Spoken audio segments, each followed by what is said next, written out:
She said, but he didn't, we've been together for 10 years. He's never cheated the first time. I said, no, baby. I said, he's been quiet for 10 years.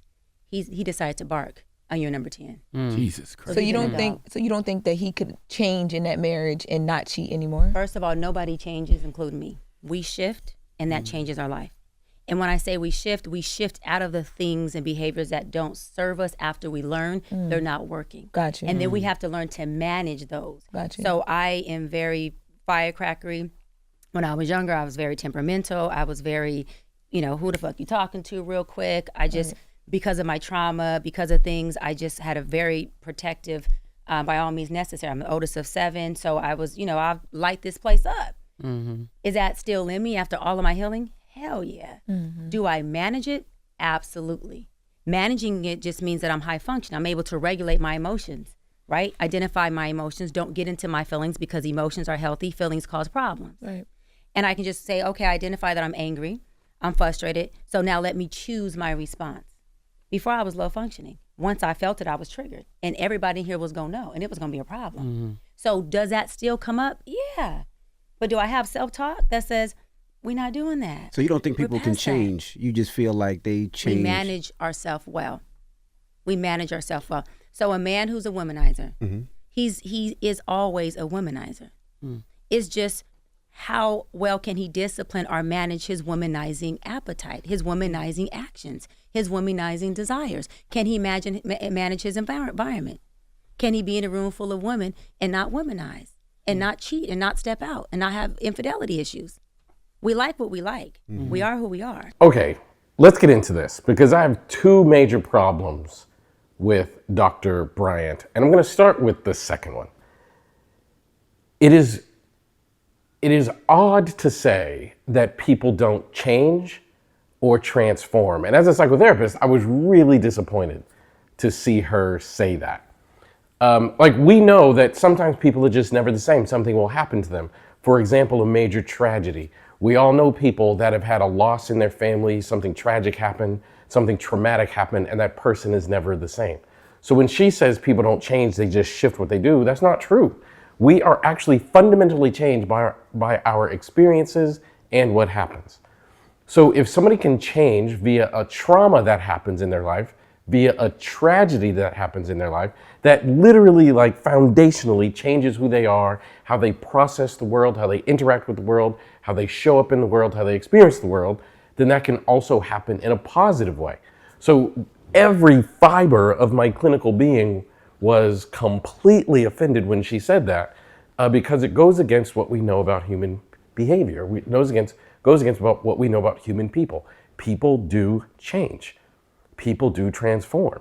Now she's saying it under the idea that once a cheater, always a cheater. That's how he is, and he will never change. He could just change what he does, but that's not true. People can heal and grow, and people can be traumatized and become toxic. Those are things that can actually happen. It was really disappointing because to hear someone that's so popular, that's so clinically educated, say that, it removes hope from people. If I'm going to therapy, I'm going to heal from something, I want to overcome a challenge, and now I just heard this really prominent figure in the healing space say that people can't change. It's just not accurate. It is just not true. So when I heard that, I was like, oh my gosh, this is something I have to address and make very clear, that people can change and grow. They become better versions of themselves, and they can become worse versions of themselves. But to say people can't change is inaccurate. The other thing that I wanted to address about this whole thing between Cam Newton and his partner, who I would love to have a conversation with, whether it's on camera or not, is Jazz. Yeah. I think that she needs tools on how to be in this relationship if she's going to stay. And if she chooses to leave, she needs tools on how to also pivot that. And it's not about having a conversation with her or having a session with her to get her to change her mind. It's about getting her to feel supported and showing compassion and trying to figure out where she wants to navigate from here. The fundamental mistake that I think she was making is after this interview, she starts saying how she needs to be aware that this is not healthy and that this is bad and all those things. But we need to remember something, that she's not the one who said it was a problem. The partner didn't say that she has a problem with anything Cam is doing. In fact, she said, I know exactly who I am. I know exactly who I'm in a relationship with, and we're fine. And we should never be in a position where we think we know what someone else should be doing in order to make themselves happy. People get the right to self-determine how they want to live their lives. And it may not be right for persons A, B, and C, but if it's right for them, we're interfering with their lives if we try to make them change when they did not ask for the change. So if this is the life that she chose, and this is the life she wants to lead, then she has every right to lead it. The big red flag that I would be looking for if I was a clinician would be deceit. So, because I believe every person deserves and every person should have informed consent. So if Cam Newton goes into a relationship with her and hasn't told her that this is how he lives his life and hasn't told her that this is what he wants to do, then he has deceived her into this circumstance.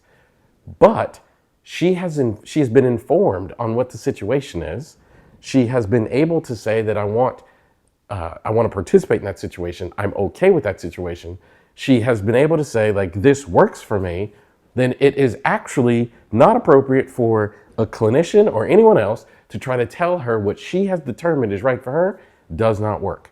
So people have every right to live life however they live it.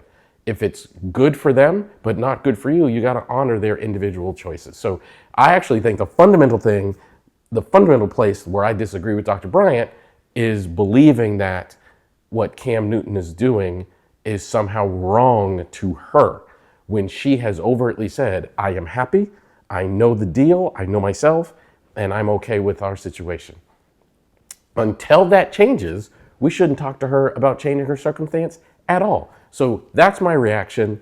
That's what I think about this scenario. If you enjoyed this video and you want to hear more, we're going to release videos like this every single week. So click the like button, leave a comment, and click subscribe, and I'll see you in the next reaction video.